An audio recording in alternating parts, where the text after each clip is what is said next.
Okay, so got it done. I'm so excited.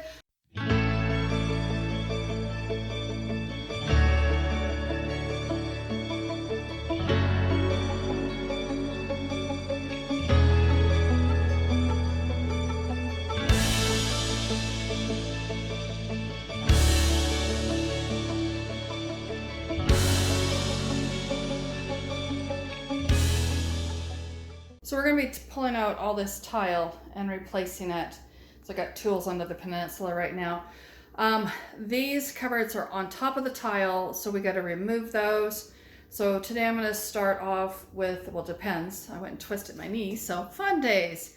So we're gonna take this out, take that out. So I'm gonna take the Peninsula top off and the cabinetry. We'll see how that works. And then move it into our dining room. Our dining room has been our storage room. And these cabinets also are on top of the tile. The cabinets with the sink are not. So these are gonna have to come out.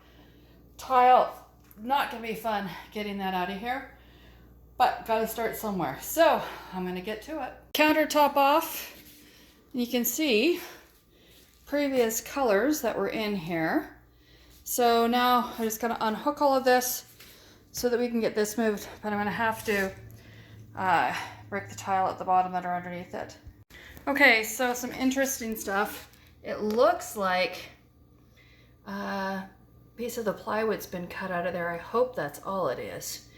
We just have to fill in that space. I'm not sure. There are always surprises when you're doing renos, and a very happy one is our cabinetry is actually not on the tile. So we just finished emptying out the pantry, and when I took the bricks off from down below, I realized that it wasn't sitting on the tile. What is the end piece. So on that one and on this one, we're gonna have to take the end pieces off. Oh, and Nugget's coming to supervise. But this will be a lot faster job than we thought because we don't have to move cabinetry, so we're very happy. So we've made a good start at it. I got a fairly big chunk of the floor off. Mom's just cleaning up the bits and pieces. And what we did is we brought our Gorilla cart in here so that we can just throw everything in it and we take it out to the deck.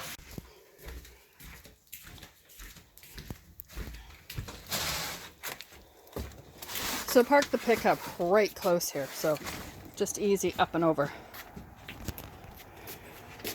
Mom's backing up. Beep, beep, beep, beep. I think it's easier backing up the pickup, frankly.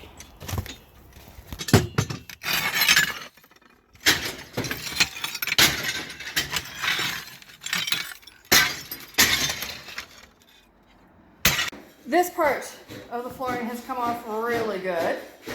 Let me just show you how we're getting this off. So I've got the pry bar, the hammer. I get just under the edge of the tile, or at the edge of the tile, and then start.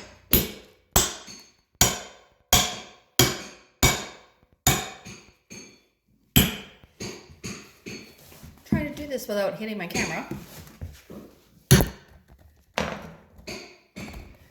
We hit the camera.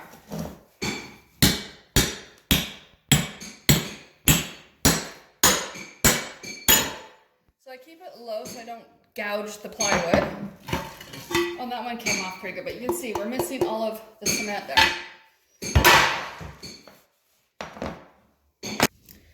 Then I have my scraper. This is just a wall, 3.5 wall scraper, but it's got a bit of an angle there you can see, and I put it upside down.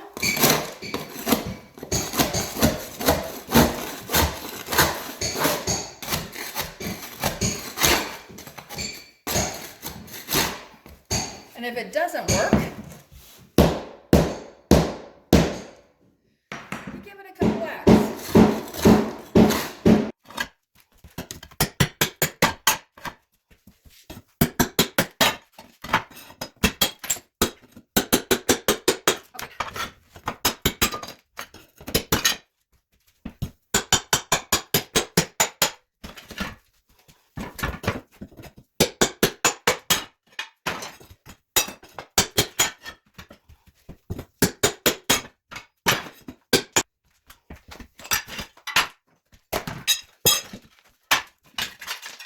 This is what the dining room floor is now looking like. Got most of it off, but we've got stuff like this. Let's see if I can here.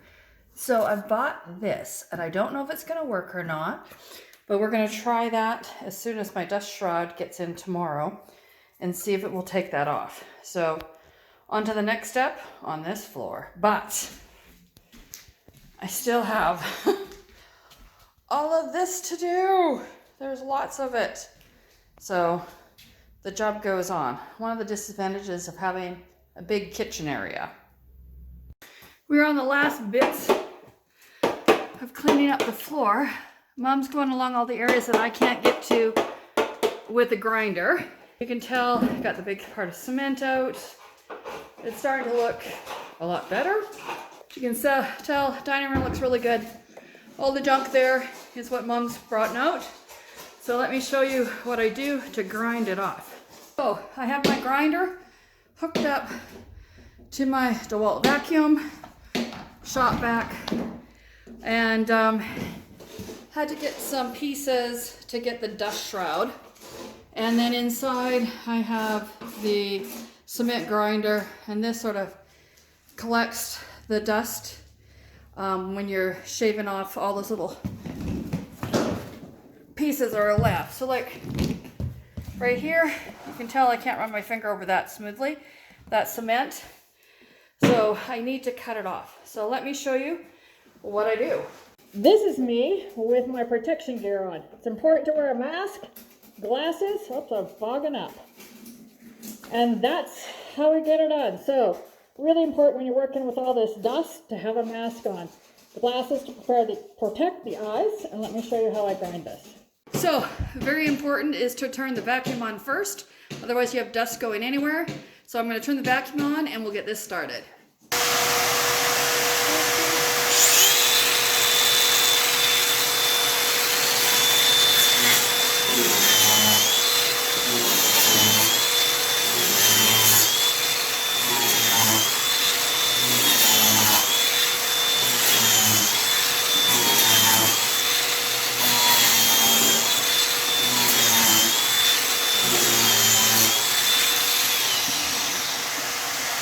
So all I'm worried about is that this ends up being smooth so that when we lay the floor on here, there's not the cement holding it up. So that's all I'm doing is cleaning up these bits of cement on top so we have good contact on the floor. So we are down to this last bit here to get done.